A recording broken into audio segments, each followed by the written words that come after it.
cancel yung sipa or makancel yung kagat dito ng isang Yeah. Franco. So let's head on para sa game number 2, match point para sa defending champions Onyx 9 Lives. Sila yung maghahabol ngayon sa puntos and itatry nilang i-force onto game number 3. Again, sa mga hindi po nakakilala sa 9 Lives, sila po ay nanggaling sa collegiate MLBB scene.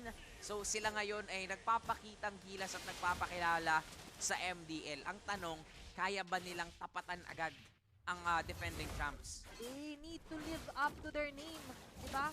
They have 9 lives. Numerous tries pwede nilang gawin dito. Pero syempre, dahil best of 3, may dalawa pa silang subok or dalawa pang chances to secure this match into their favor. Pero for RQ Kaito, inilabas kasi yung mga Franco, Cho for Ferds.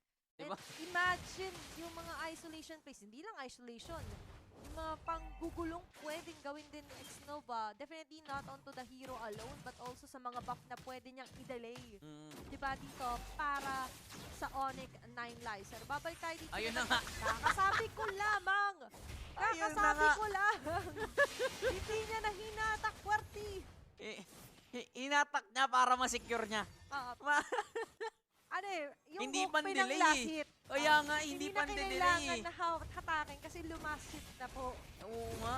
At ngayon, ay ito yata yung gusto nilang gawin. Puruhan si Sai dun sa itaas. Gusto nila ng trade kasi nakuha ng RRQ.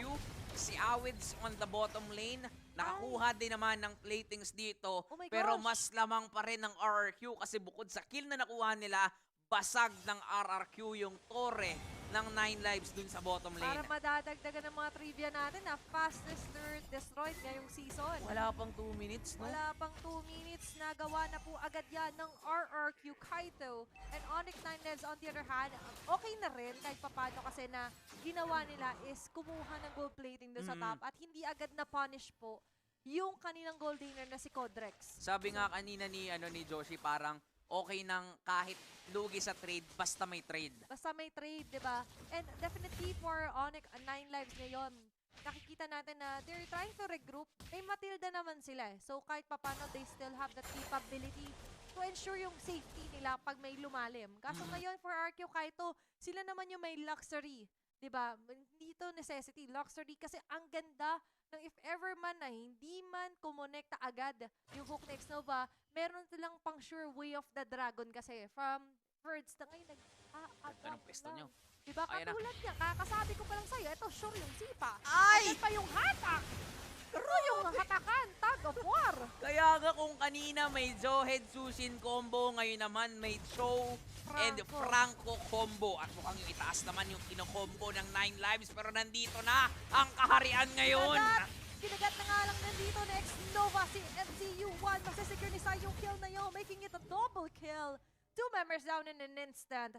At mukhang pwede pang pumusya top lane. Ang members ng RQ Kaito, ito yung nakakatakot sa Chu Franco lineup. Sabi sa'yo eh, hindi pa kumonekta yung hook. Pero dahil kumonekta, mas bonus pa. It's a win-win for them here for RRQ Kaito. Looking at the instant replay, na-explain na pa lang natin, ginawa na agad ng RQ Kaito. Alam dito ng ni Ferds pati ni Xnova. Parang Yan na naman. kabisado na nila ang isa't isa. At grabe lang yung connection. Kahapon din nakita natin yung combo ni Ferds and Mingguin. 'Di ba? So yung chemistry talaga ng RQ Kaito entering this season 4 parang mas nagniningning pa, mas buklod-buklod pa yata sila entering this season. And si Sighting na mo, nakaka-free hit na naman siya. Nakakakuha na naman siya ng resources dito.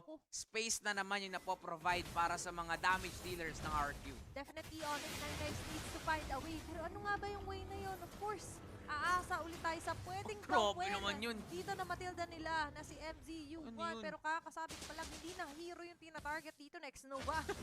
Yung mga buffs na mismo. Basta ma-delay na, okay na eh. Pero si Ferds, okay. Wala pa siyang pang Lahat ng pwedeng setup. atake. Kaya nga kukunin na nila eh. Tapos ang malupit doon, pagkakuha, pagkahatak, ang naglasit si CY. 'Di ba? Si Sai na rin mismo. So, wala pa palang 5 minutes, ilang tore na yung kinuha ng dalawang to. Saka ilan na rin ang na-deny nila ng objective dito for Onyx 9 Lives. Currently, 2 turtles na po ang Oo. nakuha ng RQ Kaito. parang Last buff pa. tahimik sa mapa, di ba? Tahimik sa mapa, pero ang dami na pala nilang nakukuha. May paking team. Nakuha na nila agad. Di ba? And Arcu Kaito, they're liking the way that nagpo-progress tong laban na to. Kasi definitely, it's safe to say na parang nakuha nila yung early snowball sa ganitong klase na sitwasyon at hindi natin pwede sugarcoat yung 40. Oo. Kasi kita nyo naman, kahit yung mid lane turret ay hindi na halos malapitan, hindi na nalapitan rather, ng Onyx 9 lives. 4-0 it is, tapos tuloy lang talaga sa pagragasa at ang arangkada ngayon ng kaharian ng RRQ. Look at that.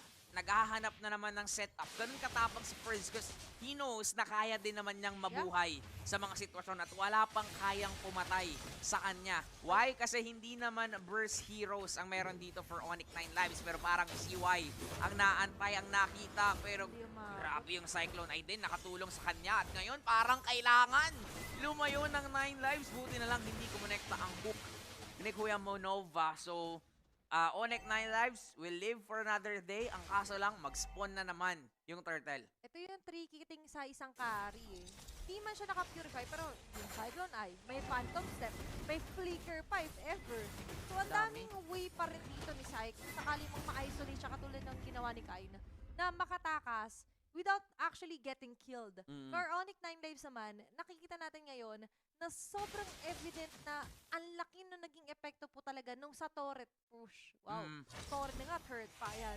Sa turret push natin. Kasi nga, lumiit na naman yung mapa nila at hindi lang basta lumiit. Na-delay pa sila na-delay sa sarili nilang goal that in an instant, it took what? 1.5 second para ma-burst down in an instant ni Denjiro alone. Ay! Si Sion, kasi ito nga lang din yung another take to play coming from Ferds. Kain is down and another turret will fall down as well. Ang mamatay dito sa RRQ, Feeder. Kasi 6-0 ang nakikita natin at base turrets na lang ng Onyx 9 lives ang natitira. Ganda nung na-point out mo na because of the turret push na ginawa ng RRQ, maaga nilang nakukuha yung mga resources na kailangan, especially dito para sa carry na dapat late game pa. Pero 7 minutes pa lang, wala na bossing, parang kompleto recados na dito itong si CY. Iba yung orasan nila. Ito Ma- yung late game sa kanila, QWERTY. Maaga yung late game. Advance na mga ilang minuto ang orasan dito ng RQ Kaito at gusto nila yon na yung facing sila yung nagdidikta, especially na ang isang Franco po kasi ay momentum-based hero and they got that momentum. Oo nga. Aside from what Ferds is doing, ang daming kinakaharap na pagsubok dito ng Onyx 9 lives. Dalawa man na naka-purify, that's MCU1 or MDUI and Codrex. Pero ang problema kasi after the purify, may ilang segundong sobrang vulnerable nila sa mga atake. At ang pinakaasahan lang sa nila pagdating sa setup is si Awids ay hindi pa natin nararamdaman yung presence niya. Kasi Ang nga, hirap. papalapit pa lang siya, vengeance pa lang, hindi pa nga final slash eh. Wala pa, napapatay na sila, tapos sila pa yung nauunahan set-upan ng RRQ, diba? So, this is somewhat a challenge talaga for Onyx 9 lives for this man. Bakit din? Kasi yes, may pang setup sila, pero wala silang pangpatay dun sa mga set-upan. May So, mas set-upan man, no? Walang damage. wala talaga, kulang eh. So, parang ang hirap talaga for them na mag-burst dito kahit sino eh. So, ang ginagawa ng RRQ, sige, kuha na lang tayo ng objectives. Hindi naman natin kailangan pumatay. Pero tingnan mo naman si Kuya Nova. 11k gold lead by the way. By Ang laki nun. RRQ Kaito versus sa Onyx 9 lives. At afford pa ni Kuya Wex Nova na rumicall dito. Harap-harapan eh. Harap-harapan, ito yung aurahan na inaasahan natin na pwede nilang gawin. At kasama yun sa tactic ng RQ Kaito na dito na naman yung Jit Kundun na with the wave ng Dragon. Kumonekto kay Kai, makakaligtas man sila pero doon sa pinakagilid Nabuhay pa ay si si Ferds. Awids ay hindi mabubuhay dahil si Ferds doon, grabe yung clutch play niya, nakasurvive pa at wala pa rin namamatay sa members ng RRQ Kaito. Wala pang feeder sa kaharian ngayon, pero ang Onyx 9 lives, iniisa-isa na naman yung base turrets nila. Yung mga setups na nagagaling kay Ferds, dagdag mo pa si X-Nova are on point right now. at talagang unti-unti rin nilang binabawasan dito ang buhay ng 9 lives, ang Ito na buhay naman, ng Onyx. Nandyan na naman yung setup Way of the Dragon. Awids is down. Talagang mapapaawit ka na lang. Nandun din yung kagat. Doon sa may pinakagilid, nakapag-gas pa si Mingwen ng kanyang Frigilation. Dito yung lipad. Kaso nga lang hindi sapat yung damage ng Onyx 9 lives. Kakasabi ko pala, papalapit pa lang si Awids. Tinutunaw na agad siya dito ng kaharian na ngayon ay kakatok sa may bandang mid lane. Uy! Nandiyan yung Uy! Demonet. Uy! Uy! Uy! Kaso hindi sapat! Tinitingnan ko kung kakayanin makasurvive ng next Nova. Kaso siya yung naging kapalit. Pero mukhang hindi na makakasunod pa ibang members ng Onyx 9 lives as RRQ Kaito slowly disengages onto that scene. Sorry, Grabe. Kuya X-Nova. Ikaw muna ang feeder sa game na to. Siya ang kauna-unahang mamamatay sa side ng RRQ Kaito. Yeah. Ganda nung habol na ginawa ng 9 lives. At actually, tinry pa nilang maghabol kasi low health na si Ferds. Pero may Winter Crown. Etong si Ferds. Saka kung umabot sila, baka malugi pa rin sila dun kasi Ayun nga. butas ang tower sila. Mm, and, Pwedeng push ang wave. and sa totoo lang, parang favorite item na yata ni Ferds din yung Winter Crown. Kasi ngayon, hindi na lang siya nagmamatter sa mga magic damage heroes eh. Kahit sa mga physical kasi nakadepende na rin sa'yo kung sa damage mo yung mismong kumbaga statistics Oo. para sa na ipoprovide ng isang Winter Crown. So, okay na yun kahit sino. Pero again, Mhm. shout sa'yo, Kuya Nova. Ikaw pa lang namamatay. Pero syempre, di ba, ang kingdom may kaharian, may hari. Syempre, ang mga hari, paborito ang mga corona. Kaya yung Winter Crown, necessity nila yan eh. It's a must, lalo na sa mga plays na ginagawa ni First na kanina, dinabahan ka rin eh. Sabi mo, nabuhay. Nabuhay Diba nga si eh. First at ngayon, nasasakitin lang din nila ang buhay ng pangalawang lord dito sa ating laban. Magto 12 minutes pa lang ang ating game. Ito yung parang kinokonsidera na marami na mid-part pa lang naman eh. Diba? Oo. Mid-game part for this round.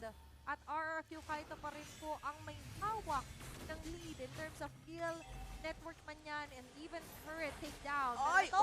Uy, uy, uy, Purify uy, uy. activated for MZU1. Hindi siya mahahatak doon, pero look at Birds. Grabe yung tapang. Diba sabi niya, hindi ka pala na-hook na kapag purify ka na. Alam na ni Ferds. Oo. Akala ko ginawang saranggola yung Matilda kanina eh. May Oo. kasamang tali eh.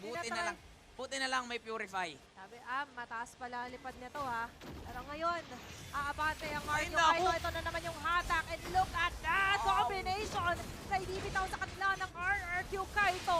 Si Codrex medyo nagugulanan na nga ba yung dapat kong unahin. Pero ang RRQ Kaito, ang unahin ng kanilang base. 2-0 sweep again for RRQ Kaito. Sabay post na naman. Talaga namang rock and roll para dito kasi they are on the roll. Sa first two